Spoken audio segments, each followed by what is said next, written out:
Well, good morning, everybody. Welcome to another Saturday morning chat. I have a great guest with us here this morning. We have Randy from Randy's WSG, and I'll let him explain what that WSG stands for. But anyway, welcome, Randy. Thank you. And, good morning, everybody. Hope you're enjoying your coffee. Yeah. I usually have to have more than one cup to get going in the morning, but Yeah, yeah, no, for sure. that's for sure. So, Randy, let's get this off the table. What does WSG stand for? All right. It stands for Wasteland. I can't talk. Wasteland Survival Guide.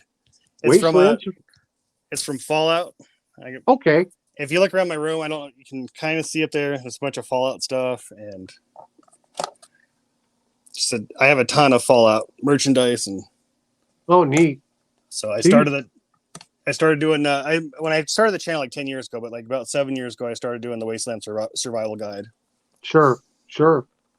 So I know you have a wide variety of topics on your channel. You cover some first aid things, survival gear, but you describe yourself as a novice knife collector, and I guess that's what drew me to your channel as I started seeing your videos with your knives.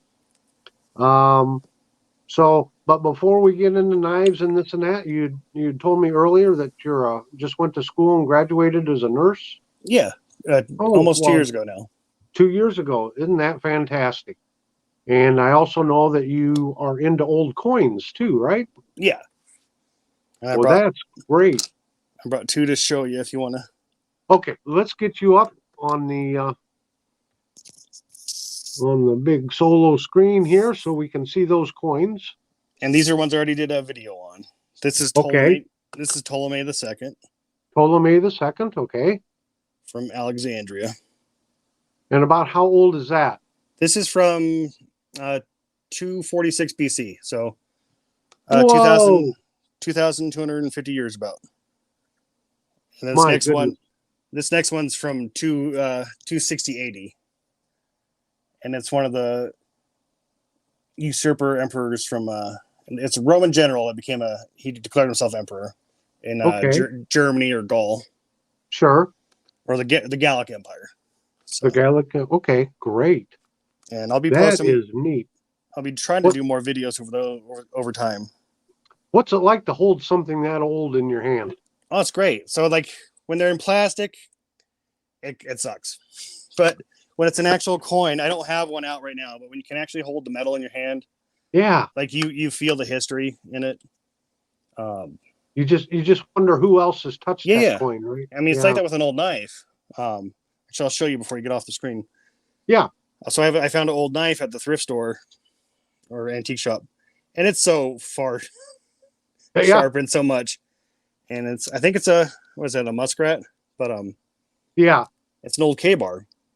And it's got a bone. I think it's got a bone handle, and it looks like a muskrat. And it's so worn, you wonder what happened to it. And I know a lot of you talk about that. Patty Potato Peelers has an old knife like that, where you wonder about the history of it. Sure. I have a coin that I know circulated for 400 years. That I did a video on that Mark Antony Denarius, where it was paid to the soldiers that fought at the Battle of Antium with Cleopatra and Octavian. Right. So that coin was probably there, and then it was such poor debased silver that it circulated for hundreds of years. Wow. And it was just so worn, and just think about it, it's all history. That is something else. I'll do a whoops, hit the wrong button there, sorry. I'll give a little plug here. I have a history channel too called History Delights. I just found that. But I haven't had a chance to do any content for it for 2 or 3 months now. Winter time, you can't get out and about and this and that. So this summer I need to start doing some more content for History Delights. So anyway, like I said, what drew me to your channel is I started seeing some of your interesting knives and that. Are there any knives that you'd really like to share with us today? I guess the one that really kind of got me, so I didn't start collecting until more recently. I have a collection of knives from, past 6 years, but it wasn't until recently I really got into collecting.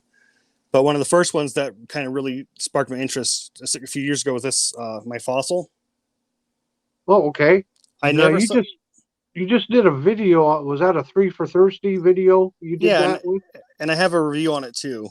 But I never had a knife that like looked like that. Like when I first saw it, it blew me away. And then it was the floor model. Right. And so when I got it, I was just playing with it, and you can just I barely have to touch it. Wow. And they gave me a discount because it was the floor model. Sure. And I just love like that made me fall in love with CRKT. Now you And see, I've seen that knife. I think Walmart used to sell that. yeah, knife. that's where I got it, Walmart. Yeah. And I looked at it and I thought it looked uncomfortable. And I remember I left you a comment the other day. How does it actually feel in the hand? So the best way to describe it is not uncomfortable to me, except for the clip. But that's just like every knife with a clip. What? That's me. I'm not a big clip fan. So Yeah, if you can take it off though, but if I held it in the left hand, it fits perfect. So I imagine if I take off the clip, it just feels kind of like like I said, it's not uncomfortable. That's the best way to describe it. right. It has really great jimping on it. I don't know if I can show you that. Just really, it's really rough. I can get in there. Sorry, it's hard to. Yeah, it is hard on these things. Plus, everything's backwards too when you're trying to hold it up. It takes a little getting used to. I think a good way to describe those, it's not going to slip out of your hand. Right. So that's what I really liked about it. Good. But good. I think, and then after that, like that was replacing. I have a Gonzo knife. Oh, sure. And I put this in a survival kit, so I'm still breaking it in.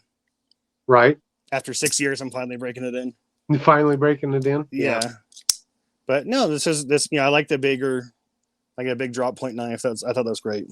Mm-hmm. But that's cool. Recently, I've been carrying the Firebird Gonzo. Okay, sure. I don't even know which one it is. I can't even see it.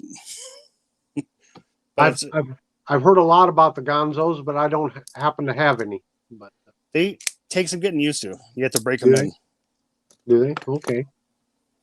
Well, that's cool. So you said you. Oh, go ahead. So do you consider now? I know you said you're a novice knife collector, but do you kind of consider yourself a serious knife collector now? I mean, sounds like you're hitting the antique stores and things like that. I mean, I've always been keeping an eye out for knives. That's but yeah, lately I've been. I guess I could blame Patty Potato Peelers, Steven, for. There's a lot of blame to go around. And mostly him, but he's been introducing me to all you guys. He introduced me to your channel, to Geo Adventures, everybody. But he's also kind of reinvigorated my love for folding knives. Yep. So I've been finding, you don't have to zoom in. I found some at thrift stores, antique shops, and I think recently. I just happen to have this laying here because I didn't get it put up yet. But here's a Leatherman Micro. Nice. It's got the scissors instead of the pliers. I have a similar SOG. But I mean, $3. $3. Wow. From a pawn shop. And so I'm always, telling my viewers, don't overlook the pawn shops and the antique stores. You just never know what you might find in there. And the thrift stores. I'll show that Benchmade. Oh yeah, let me pull you up here. I can tell a quick story. So about 3 or 4 months ago, I was at the thrift store at, just down the street from me, and there's this old lady looking at a knife, and I happened to see this one. It was a SOG. It was a SOG Trident. And they're selling it for $4. And after she left, I grabbed the knife, bought that one. And there was one next to it that had a label, or the price over the icon of the sticker over the knife. And when I peel it off, let's see if I can get in there real good. Yep. Got your Benchmade. Found a mini Prosodio, and it's auto. Wow. And that's like a $250 knife right now. They don't make it anymore, but you can find really great stuff. I found Snap-on tools and stuff. Yeah. A lot of great stuff. Well, I guess one of my better finds was I found a buck fixed blade knife. Nice. And it was from their custom shop, and it's got the deer cut out in the blade, and the deer is gold plated. Wow. Well, it had been laying there in the case, and I'd walked by it times before, and I just looked at it, but it didn't say, jump out to me as a buck knife or anything. And I thought it was, some little knockoff knife. Yeah. I just didn't give it any attention. And I really stopped and looked at it one day, and then I saw it said Buck Custom. So it ends up being probably from like 2000 or that time era, probably like a buck of the month knife or a buck collectors club knife. And so I got it for like $75, and I see them on eBay for $250 to $300. I was gonna say they're like $300. Yeah, so yeah, you just never know. And so I got 2 or 3 antique stores that, during the winter, there's not a lot of estate sales and things like that, so they don't get a lot of new merchandise in. So it might be every 2 or 3 weeks I'll stop in there. Now this summer, when they start bringing in more stuff for the summertime, I might stop in every week and just see what they have.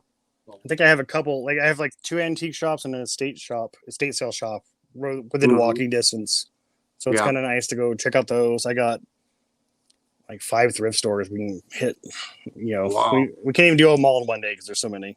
Like I said, I've not had any luck in a thrift store in my area. They just never seem to have knives. I got an old USA Uncle Henry one, and yeah, that is that the one you just did the video on?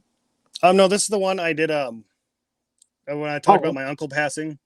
Yeah, this is just a regular one. Okay. The one I just did a video on. Let me open it up. This was a custom Uncle Henry, the Junior.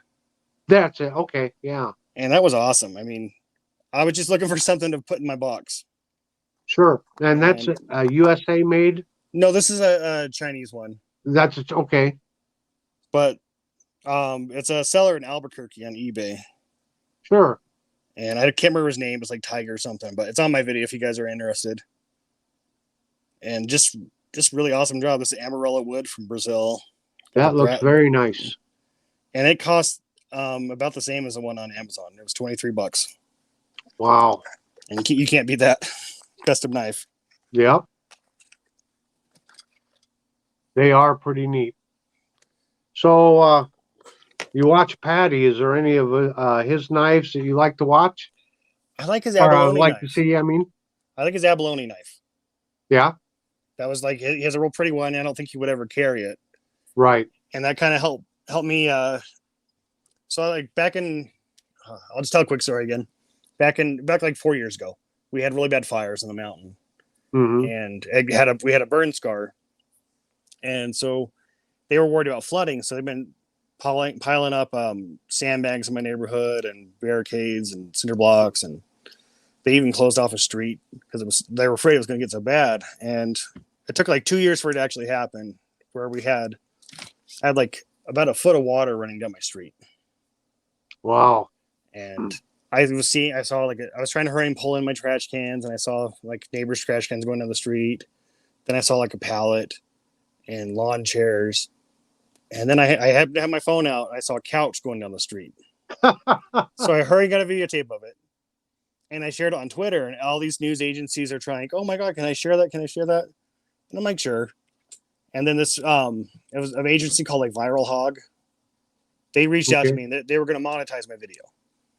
Okay. So I ended up making $90 off of that. It took a couple years, but sure. I ended up buying. I don't know if you want to zoom in for that. Yeah. I'll turn my light for that so you can see better. Oh, beautiful. Dichrolam, I think is what it's called. I'm not saying it right, but I know what you mean, and it's fairly new, isn't it? It came out, last year. Yeah. Like that's beautiful, and I can't carry this in my pocket.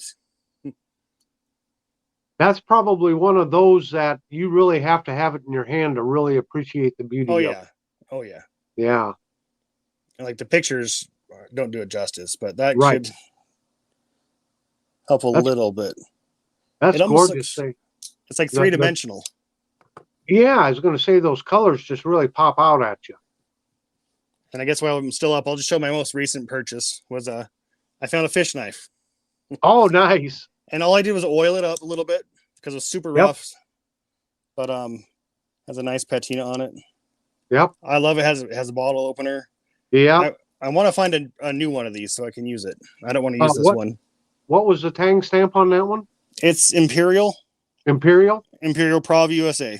Okay, so I have a hammer brand, which was made by Imperial, that looks just like that, except it has the brown handle. But it's got the cap lifter in the blade like that one, single blade. That's like the coolest multi-tool because you got the It fish is. descaler, knife, and then the bottle opener. Absolutely. Those are, can I see those green covers on that again? Yeah. Yeah, I'll get the light on for you again. Yeah. No, that looks really nice. And then I'll show you I got this is the hammer brand one I got. Oh, yeah. I thought you had the hammer. Okay. I got this for like $10 or $15. Yeah. Aren't they cool? When I was a little kid, I hated this design. I hated it. I don't know why, but I guess it's like wine. You gotta, Yeah. Over time, you like it. Your taste change over time, right? If I can find one just like this, but brand new, mm-hmm. I'm gonna grab it. I've seen the ones with they have 2 blades. I want just 1 blade. I actually like the single bladed ones better than the double blades. Yeah. So if I can find one of those, or maybe we can get Rough Rider to make them for us. Yeah, there you go. But yeah, it came in a group of knife. It came with I bought that old K-bar. Sure. And it's not a pocket ready knife. You can see right here. You can just pick it out like that. Yeah. Both blades are sticking up. And then I found another There Imperial. is a way. That's an Imperial there, isn't it? Yeah. Yeah. Now, if I remember right, you and I have been kind of chatting back and forth in the comments on knife restoration and that. Yeah, but using mineral oil and yeah. So I was going to ask you, would that be okay to use in this? What's that? Would the mineral oil be okay to use the bone? Okay, so when you soak it, I think it helps revitalize the bone and stuff. And puts a little more of a sheen and a gleam to it. Now, as far as that blade being proud and sticking out, it depends on how far the blade has gone. But I did a video on an electrician's knife called This Old Knife. And in one of the episodes of it, I showed how I ground the kick down so then the blade would go down in. Okay. So you see, you got plenty of kick there. Yeah. And you just have to take it down ever so slowly, because if you take off too much, then the blade goes in too deep and then you can't get it out. Get the nail neck. Yeah. Because this one, the longer one doesn't go in too much. Yep. Just barely. Yep. So that one, if you touched up the kick on that one just a little bit, it'd probably fold down just right. And then on the other one too, there's like I don't know if you can see that. It's very greasy on the inside of this one. Yep. So I'm going to clean it really good first. Okay. Another thing you can do first before the mineral oil, if you want, it's an extra step, but get some Dawn dishwashing liquid. Yeah. In a bowl of warm water, and let the knife soak for several hours in that. Okay. I just don't have to worry about the bone. Well, then you take it out, get it dried off real good right away, and then stick it into the mineral oil. Because if there's grease in there, Dawn will actually break down the grease. It'll bind to it, yeah. Yeah. And then the mineral oil will help flush it all out. Okay. So no, I'm definitely going to try that. That's why I brought out to ask you about that one. Yeah. I did do a video. I do have a playlist on my refurbishments, and I kind of go through all of these steps. So, yeah. No, I have that saved. This one's pretty nice. I don't think it needs too much cleaning, but it's very like stiff and rusty on the inside. Yep. But the blades are kind of like in between. I think this would be perfect for the mineral oil. Right. I think that'll do just right. And then, a lot of people will think, well, those are just an aluminum covered knife, but those Imperials, they were just painted. They didn't even have actual covers on them. So you can actually paint that again. I saw your video where you painted yours. I was like, I thought about doing that. And I'm trying to decide what color I want to do. Sure. So, but this one, all I did was put some gun oil on it. I know gun oil, but that's all I had. Thing. Yeah. Same thing. Yeah. And has a really nice patina. It's kind of hard to. Yeah. And I'll show you that tang if you want to see it, but Yeah. I don't think it's going to focus very good. Yeah. I can't quite see it. But yeah, Imperial But Prov. I can't read it. Yeah. Yeah. Very cool knife. I love that. So like with that patina, what the mineral oil will not do is it will not remove the patina unless you scrub, really scrub on it. So, there's two lines of thought when with knife restorations. For me, the biggest thing is just making sure there's no rust. Yeah. Because once it rusts and pits the blade or gets rusty down in the pivots and then it doesn't want to open, you'll have to get that stuff off. The mineral oil will do really good at removing the rust, but it should leave the patina alone. But you talk about, go ahead. What's that one there now? Well, this is that mystery knife I had, and oh yeah, it's a late '60s colonial. Rasputin's Castle identified it for me. Oh, but I just wanted to show you. This is the one I did clean up a little bit more than normal. Sure. Because it had a lot of black. Great. It had black gunk on it, and now it's got that mirror polish back. Yep, looks great. And I was able to identify it. So that's one that just has USA on the tang stamp, right? And it's got the half stop. Yep. I've seen other knives with just the USA on it, and I had no idea who made it. I knew it was probably, a U.S. knife maker since it said USA, but I didn't know who. I'll just show you real quick what I've used. Talk about gun oil. Yeah. So I do hops Yep. all the time. Actually, I'm tempted. I have a Heritage Rough Rider. I'm tempted to show that one sometime. Sure. It's a 22. Yeah. And actually, just real quick, when I was out today, and the thrift store, they said they'd look out for knives for me, and it would cost me $2, but it's an advertisement knife. Sure. For penicillin or like an antibiotic. Sure. And it's a knockoff. It's a Chinese knockoff of the Victorinox, but yep.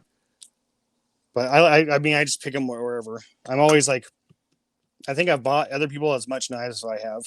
Yeah, so, yeah, I know. I haven't. I've given away several of them too. Yeah. Oh, Kershaw. Yeah, it's a Kershaw Shuffle. Oh, so if you notice my first video, that I did a review on, I bought my niece a knife. It was a purple Kershaw Shuffle. Okay. And she was about 10 when we did it. So, and my other niece, it's going to be her birthday soon, so we got her a Shuffle. Is that the Shuffle or the Shuffle 2? I have no idea. Because I have the Shuffle. It just says Shuffle. Okay. Because they did come out with a second model that was just a little longer. But okay, this is definitely a Shuffle. I just opened it just now. But yeah, it has stonewash, bottle opener, screwdriver. I've got one of those in like a turquoise cover. Okay. And who was it? Somebody used to call it the Kershuffle. Yeah. They thought it should be named the Kershuffle. But that sounds better. That's a really nice knife blade on there, though, for EDC tasks. Yeah, it was a good price. Yep. And it's a great first knife, I think, too. I think so, yep. I mean, she's still a bit young, but she'll grow into it. Sure. I guess, do you want to know my first knife?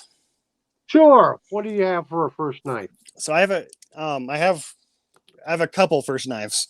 Okay. My very first knife, my uncle had given me an old, I want to say Vietnam or later era bayonet. Okay. And I had that for a long time. That was my favorite knife. I don't know if it got stolen or if it got lost in a move, but I don't know what happened to it. But the first knife I ever bought was a Swiss Army knife. Oh, sure. But the camping edition. And if you look, it's well worn. I wore the crap out of it. I carried this all the time. I actually got this in Switzerland. I was fortunate enough to go on a European trip, and they even did an engraving. I got my nickname in there, Randy Attacks. Neat. But yeah, it's I love it. I carried it everywhere. It traveled halfway across the world with me, literally. And I've got I've got an old economy recruit that I bought in Hong Kong, and I carried that knife all through the 90s. I mean, you don't. I didn't. That's why I didn't collect much because I love this one so much back Yeah. then.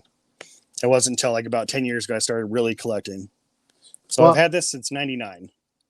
it surprises folks because I'm known as the big buck collector, right? Mm-hmm. But I will tell you, my most carried knife, like I said, was that Victorinox economy recruit, Uh-huh. and I carried it. Well, I bought it in '88, so I'm sure 10 to 15 years or 10 to 12 years.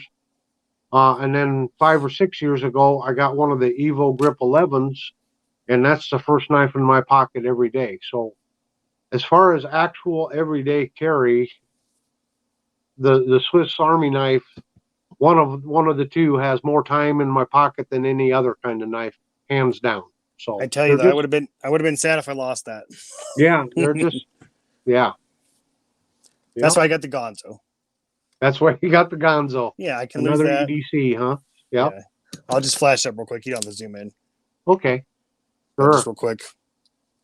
Yeah. But you know, I got my first actual buck. Oh yeah, yeah. I did. Can we have a let me zoom in Yeah. on that. You know I got to see that. Yeah. So this is the 120th anniversary edition. I'll show that first. Yep. Now it did have some like black gunk on it and some like sawdust stuff inside, so it's kind of stiff. Yeah. I wrote buck and they said that was polishing pound. Yep. Yep. And it's been pretty good. I cut myself really bad on it. Oh yeah. Really bad. I can't. Let me see if I can get it in there. Yeah. Yep. Oh yeah, they come out sharp.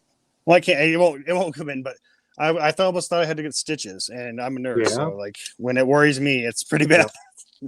Yeah. Even with higher end knives, sometimes you got to clean the pivots out and stuff because that's all.